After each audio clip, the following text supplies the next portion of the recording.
안녕하세요. 2022년 6월 EJU 시험이 끝났는데, 물리라는 과목에 대해서 뭐 리뷰? 뭐 그런 얘기를 좀 해보고자 녹화를 하고 있습니다. 영상은 대본 짜놓고 뭐 그거 읽으면서 얘기하고 있는 건 아니고, 그냥 머리에서 생각 떠오르는 대로 줄줄 얘기를 해볼 예정이고요. 그 다음에 편집도 뭐 따로 안 할 거고 그냥 원테이크로 쭉 녹화해가지고 그대로 올릴 예정입니다. 요번에 시험 일단은 총평부터 한번 얘기를 해볼까요? 난이도는 전반적으로 보통 정도라고 생각을 해요. 사람에 따라서는 약간 쉽게 느낀 사람들도 분명히 있을 것 같습니다. 네. 확실한 거는 어려운 회차는 아니었던 것 같고요.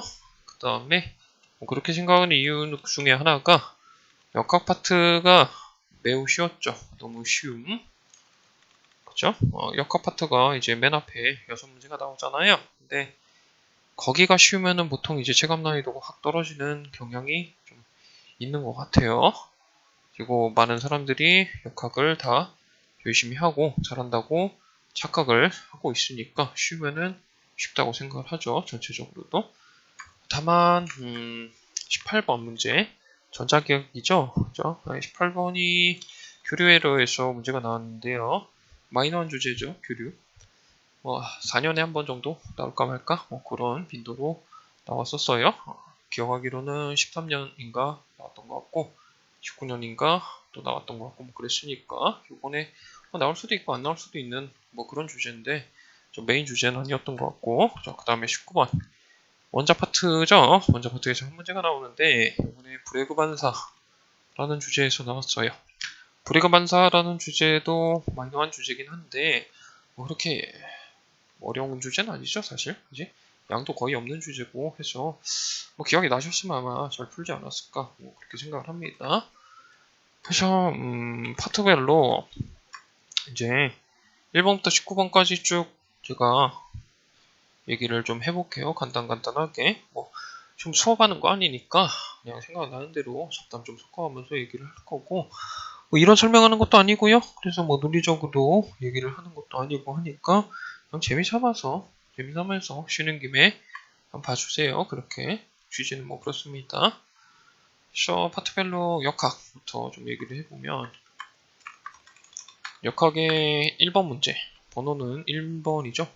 문일 해가지고 1번은 이제 주제가 질점 평형, 힘의 평형 문제가 나왔습니다. 참고로 저는 이제 시험 끝나고 나서 문제 세팅 다 기억해 놓은 다음에 복기를 해 놨고요. 그걸 바탕으로 이제 가다반까지 만들어서 다 이제 문서로 보내드리긴 했죠. 확인을 해보셨는지 모르겠는데 아무튼 참고해 보시고 오피셜은 아닙니다. 개인이 만든 거니까 아무튼요. 저 1번 질점의 힘의 평형 문제가 나왔는데요. 각도는 60도, 45도 이런 각도가 두 개가 나왔던 것 같고 그죠? 힘의 평형 이용해서 식 한 줄 쓰면은 바로 답이 나오는 그런 문제 너무 쉬웠고 이 문제 틀리면은 좀 상당히 심각하다 맞죠? 삑사리도 날 건덕지도 거의 없더라 그지? 예, 그 다음에 이번 문제가 운동방정식에서 문제가 나왔죠? 물체 질량 두 개 똑같은 놈이 있는데 삼각대가 하나 나왔어요. 삼각대가 각도는 안 나왔고 직각삼각형인 것 같더라고. 길이 비율이 3, 4, 5다 그런 세팅이었네요. 그래가지고 운동방정식 써가지고 걔들이 가속도 몇 자리로 운동하냐 가속도의 크기를 구하시오 였습니다. 그죠? 운동방정식 쓸 줄 알면은 금방 풀리는 문제였고 그죠? 그 다음에 세 번째 문제가 뭐였냐면 세 번째 문제도 운동방정식 문제였는데 운동 마찰력이랑 관련해서 문제가 나왔습니다. 어떤 문제가 있는데 그죠? 빗변에서 문제가 내려가는 그 속도랑 시간 간의 관계 그래프를 하나 주고요. 그 그래프로부터 가속도를 계산을 해가지고 계산이라기보다 보면 그냥 바로 보이죠. 가속도 크기가 그죠? 그 가속도 크기가 그렇게 나오려면은 얘가 도대체 운동 마찰력이 몇 자리를 받고 있어야 될까 그런 문제입니다. 역시 운동 방정식 한 줄 쓰면은 답이 금방 바로 나오죠. 좀 그래. 1번도 그렇고 2번도 그렇고 3번도 그렇고 너무 쉬워요. 네. 시간도 얼마 안 걸리고 생각거리도 별로 없어. 그죠? 여러 가지 주제가 엮여 있는 것도 아니고, 그치? 네. 엄밀히 말하면 1번 힘의 평형도 사실 운동방정식의 한 예이니까 1, 2, 3번이 전부 운동방정식이에요. 운동방정식 사실 그만큼 중요하긴 한데 좀 너무 단순하고 심했어. 중복이. 그 다음에 네 번째 문제가 충돌이라는 세팅이 하나 나왔어요. 근데 이것도 쉽죠. 이것도 너무 좀 그래.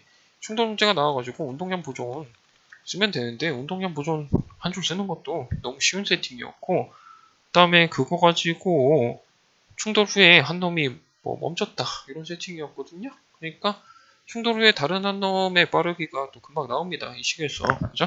그거 가지고 이제 반발계수를 구하라는데 반발계수 정의식만 쓸 줄 알면은 바로 또 답이 나오죠. 그죠? 이것도 뭐 시간도 안 걸리고 문제 푸는데 헷갈릴 것도 없고 바로바로 손이 쓱쓱 나가더라고. 예, 그 다음에 5번 어느동 문제 나왔죠? 어느동 문제 나왔는데 일단 문장에서 힌트를 너무 많이 줬어요. 식을 어떻게 세워야 될지, 힘을 어떻게 분해를 하면 좋을지, 거의 뭐 방향에 관해서 어떤 사고방식을 쓸 수 있다, 뭐 그런 얘기까지 줄줄 써 있어가지고 너무 쉽지 않았나. 그죠?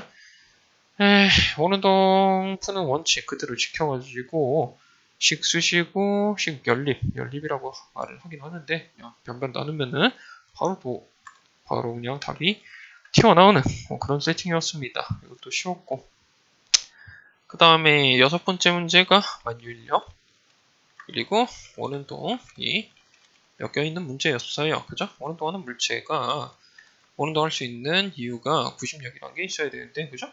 구심력의 역할을 하는 게 지금 만유인력인 세팅입니다. 이제 그래가지고 원운동 운동 방정식 세우고 지표에서의 충격 각도랑 이제 만유인력 상수 관계 몇 번에는 그 식 만들어서 대입하면 그대로 또 답이 나옵니다.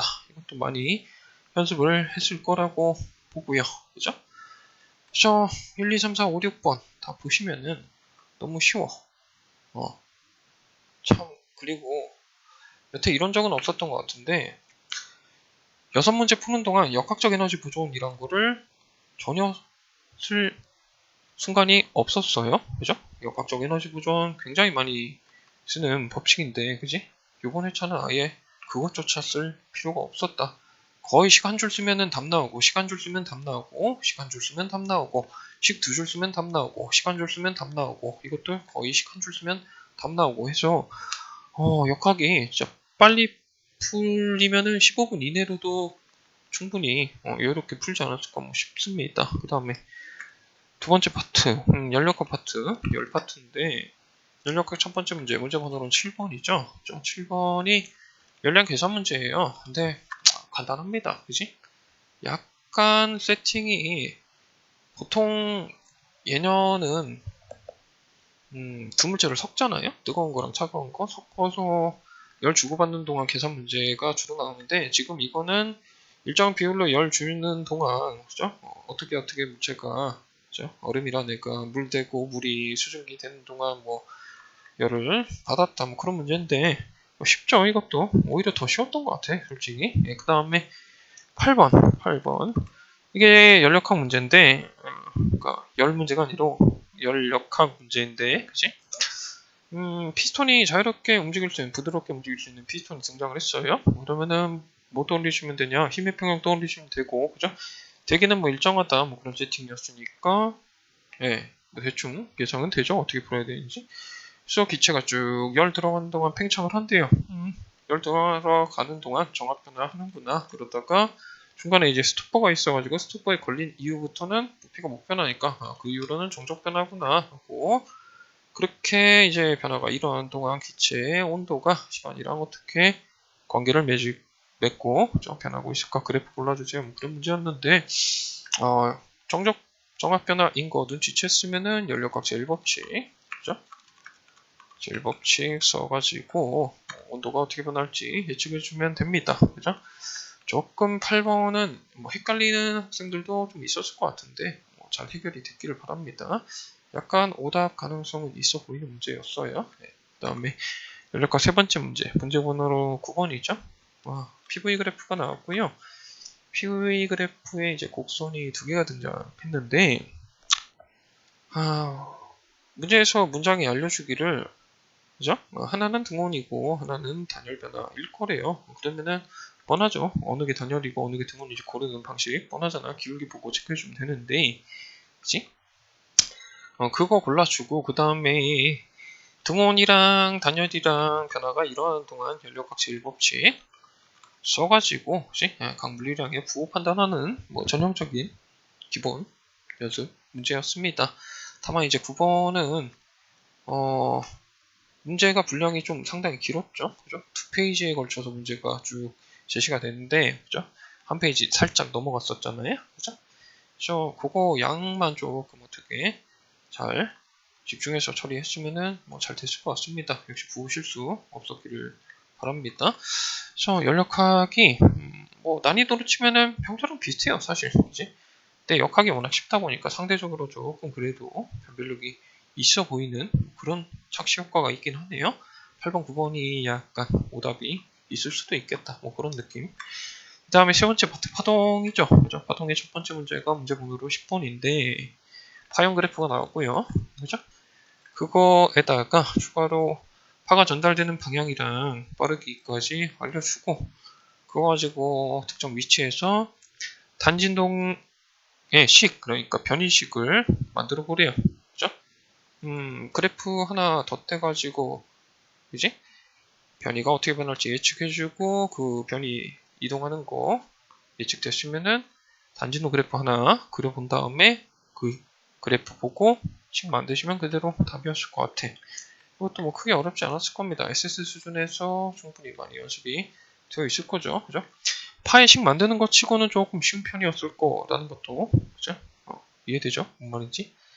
그 다음에 파동 두 번째 문제 11번 정성파의 응용 주제인 현의 진동 문제가 나왔는데요. 이것도 세팅이 되게 간단했죠. 그죠? 소리급세를 바꿔주는 바람에 정성파의 배의 개수가 3개였던 게 뭐 2개가 되더라. 이렇게 되려면은 바꿔준 소리급세 진동수가 몇 자리여야 될까? 뭐 그거 묻는 문제예요. 그죠? 그림 하나 띡 그리면은 바로 답이 예측이 되더라. 그지? 다음에 파동 세 번째 문제 빛의 굴절이라는 현상이랑 전반사 관련된 문제였습니다. 굴절률 구하는 문제였고요. 그죠? 굴절의 법칙만 쓸 줄 알면 그냥 풀립니다. 네. 이거는 뭐 최근 기출 문제랑도 거의 흡사하고 그것보다 좀 쉬웠고 그래서 이것도 식 한 줄 쓰면은 바로 답이 나오더라. 그치? 5% 쓰면 뭐 심각하죠, 솔직히. 네. 그 다음에 네 번째 파트 전자기학 파트인데 뭐 전자기학 파트는 뭐 쉽든 어렵든 항상 오답은 많이 나올 법해요. 왜냐면은 부호라든가 그죠? 방향이라든가 그런 게 시험 풀다 보면은 삑사리가 충분히 날 수가 있거든요. 그지? 아무래도 지금 시간도 촉박한 느낌 들고 하는데 그지? 네. 그래서 항상 실수를 주의하셔야 되는 파트고요. 그래서 첫 번째 문제가 뭐 점잖아 나왔습니다. 쿨롱게임 관련된 문제 나왔고요. 쿨롱게임 크기를 비교하는 건데 쿨롱게임이라고 했으니까 벡터 모양을 생각을 해줘야 되고 그지? 방향 잘 고려해가지고 합성해준 다음에 크기 비교해주시면 됩니다. 삑사리 안 나면 맞출 수 있고요. 그 다음에 14번 전자기 두 번째 문제 콘덴서 그죠? 급한간에 전이차이 문제인데 콘덴서 문제 치고는 역시 세팅이 간단한 뭐 그런 문제였습니다. 하나 충전하고 충전한 놈 충전 안 돼 있는 다른 애랑 연결해서 시간 기다렸을 때 최종적으로 전이차 얼마나 되냐. 콘덴서 푸는 원칙 지키면은 금방 풀립니다. 12줄 쓰면요 바로 끝나죠. 뭐 콘덴서에 뭐 병렬이니 직렬이니 합성 있잖아. 그런 거 필요 없습니다. 그게 오히려 헷갈려요. 그 다음에 15번 직류회로 문제인데 특정 위치에 전위를 좀 대답을 해달라라는 문제죠. 네. 저항 5개, 아니 저항이 하나, 둘, 셋, 넷, 4개인가? 저항 4개 등장하고 전지 하나 꽂혀있는 상황에서 그죠? 간단한 회로고요. 그치? 그런 와중에 특정 지점에 전위 구해달래요. 쉽죠? 그죠? 그 다음에 16번. 16번 전류가 만드는 자기장 문제고 정확히는 평행전류 간에 주고받는 힘이죠. 힘의 종류, 이름을 우리가 앙페르 힘이라고 부르기도 합니다. 그거 가지고 푸는 건데, 요거는 삑사리가 날 수도 있어요, 충분히. 그리고 거리 비율을 가지고 정확하게 이제 좀 더 따져보면은 정확히 오른쪽 45도 방향이 나올 거예요. 네. 화살표 길이를 좀 삑사리를 냈으면은 이상하게 오른쪽 잠깐 정확히 오른쪽 방향 뭐 이렇게 삑사리가 날 수도 있는데, 크기까지 고려했을 때는 오른쪽 위에 방향이 나옵니다. 네. 16번 문제도 충분히 맞출 수 있는 문제고, 항상 그죠? 그 다음에 17번 문제, 전자기 유도 문제, 자, 유도 전류, 그 다음에 유도기 전류, 앙페르 이런 주제가 엮여 있는 문제입니다. 세팅이 막대기가 두 개 등장했는데, 하나 막대기 왼쪽에 있는 거였던가 그래요. 네, 왼쪽에 있는 막대기는 고정 꽉 잡아주고 있고, 오른쪽 막대기가 일정한 빠르기로 움직이는 와중에 그죠? 흐르는 전류의 크기랑 왼쪽 막대기가 받는 힘의 방향을 골라 달라. 그죠? 렌즈의 법칙 적용할 수 있으면 되고, 막대기가 전지 역할을 한다. 막대기에 생기는 유도 기전력 구할 줄 알고, 그거 가지고 회로 분석해서 유도 전류 크기 구할 수 있으면 되겠습니다. 역시 방향이 삑사리가 많이 날 수 있죠. 방향이 많이 실수가 나는 부분이고요. 그때 말 나온 김에 요즘에 그 막대기 두 개 등장하는 문제가 조금 트렌드인 것 같더라고요. 저쪽 일본 현지에서는 본고사 쪽에서도 그렇고, 물론 난이도는 훨씬 빡셉니다. 막대기 두 개가 막 동시에 움직이면서 서로 막 가속도가 변하고 뭐 그러는 세팅이 많이 나오고 있어요. 그 다음이고, 그 다음에 18번. 18번이 교류, 그죠? 교류 회로였는데, 전구가 하나 있고요. 그 전구에 이제 교류 전원이 꽂혀 있고, 그거랑 또 별개로 하나의 케이스에서는 저항이 추가로 달려있고, 또 하나 케이스에서는 콘덴서가 추가로 달려있고, 또 하나 케이스에서는 코일이 추가로 달려있는 그런 세팅일 때, 교류 전원의 각 진동수, 각 주파수를 0에서 서서히 키워갈 때 전구의 밝기가 어떻게 변할까? 그거를 물어본 문제였어요. 평균 소비 전력이라는 거 생각할 줄 알아야 되고, 임피던스라는 것도 알고 있어야 됩니다. 다만 근데 교류라는 파트가 사실 결과들을 좀 암기 과목처럼 좀 외우고 있어도 사실 이지 수준에서는 풀리는 경우가 많은데, 교류라는 파트를 좀 더 자세하게 정석적으로 좀 이해를 하고, 그죠? 교류 관련된 문제를 정석적으로 풀기 위해서는 앞에 이제 전자기 내용들이 좀 많이 이해가 돼야 됩니다. 교류라는 파트를 정석적으로 설명을 하기 위해서는 이제 키르요프 법칙부터 해가지고 미적분도 좀 많이 써야 되고 하는 파트다 보니까, 이 파트는 여기 앞에 파트 있잖아요. 13, 15, 16, 17 여기까지가 제대로 된 학생들이 공부를 하는 게 저는 맞다고 생각을 해요. 그죠?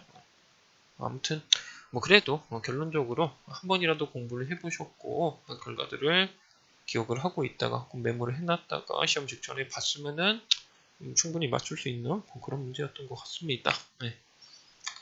그 다음에 19번.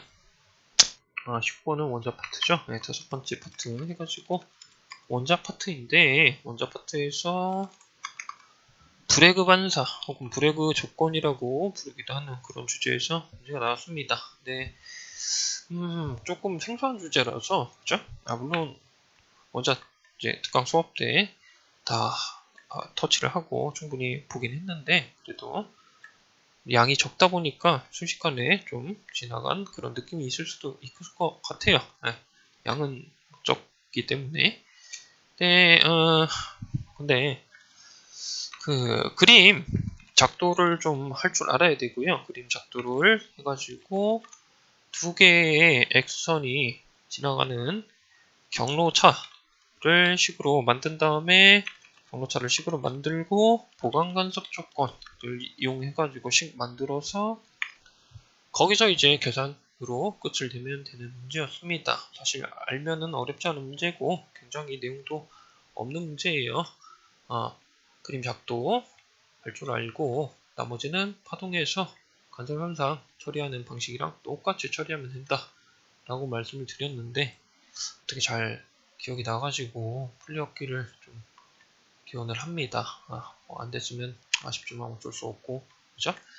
그래서 여러 문제 대충 이렇게 리뷰를 빠르게 해봤는데, 뭐 자세한 세팅은 뭐 이 이상은 뭐 말씀드리기가 조금 그렇고, 영상도 길어질 것 같고, 저작권 문제도 있고 하니까 이 정도만 얘기를 할게. 그죠? 네. 네, 그래서 쭉 봤을 때요. 쭉 봤을 때 난이도가 뭐 그냥 좀 쉬운 편이죠. 전체적으로 좀 쉬운데 18번, 19번 마이너한 주제가 섞여 있다 보니까 보통 정도로 전체적으로 봤을 때 그 정도다라고 생각합니다. 특히 역학 파트가 많이 쉬웠다라고 생각을 하고요. 그래서 좀 앞에 부분에서 좀 맞출 거를 좀 맞추고 뒤에 부분에서 좀 삑살이 난다든지 이론이 좀 부족했다든지 해가지고 조금 나가는 정도에서 선방을 했으면은 좋았을 것 같습니다. 그 다음에 고득점을 노리시는 분들은 뭐 잘 풀었기를 바래요. 그죠? 항상 만점 정도 혹은 한 개 이내로 틀리는 거를 최종적으로 목표로 하고 있는 학생들, 그죠? 90점 정도. 그 정도를 목표로 하고 있는 학생들은 마이너한 주제까지 다 커버를 해놔야 됩니다. 오늘은 교류에서 나왔지만 다음번에선 또 어떤 게 나올지 모르는 거고, 그죠? 비용 정황이라든가 뭐 아니면 다이오드라든가 뭐 그런 게 나올 수도 있는 거고, 그지? 원작 파트에서도 뭐 안 나온 주제들 꽤 있잖아요, 그죠? 특히 원작 파트는 안 나온 주제, 아직 안 나온 주제는 왠지 마이너하게 느껴지는데 충분히 나올 수 있다고 생각합니다. 그리고 원작 파트 그렇게 어려운 내용 없잖아요, 사실. 뭐 이해라기보다는, 그죠? 암기 과목이라고 생각하시고 적용 방법, 처리 방법 그 정도만 한번, 그지? 수업 들어가지고 풀 수 있게끔 정리해놨으면은 충분히 다 커버가 되지 않을까 뭐 그렇게 생각을 하네요. 물론 이런 마이너한 파트 내용보다는 메이저한, 그죠? 운동방정식이라든가 연력각제 1법칙이라든가, 그지? 굴절법칙이라든가 이런, 그죠? 굉장히 메이저한 이런 파트, 이런 주제들이 일단 먼저 커버가 돼야 되는 게 우선인 것 같기는 해. 예. 괜찮을까? 괜찮겠죠? 그죠? 그래서 뭐 대략 이렇게 생각을 합니다. 네. 시험을 잘 보셨기를 바라고요. 하반기에는 좀 더 열심히 하셔가지고 이론의 빈틈이 없게 되기를 좀 바랍니다. 난이도가 이거보다 어려워지고 다른 주제에서 나오더라도요 잘 풀 수 있게끔 열심히 해봅시다. 네.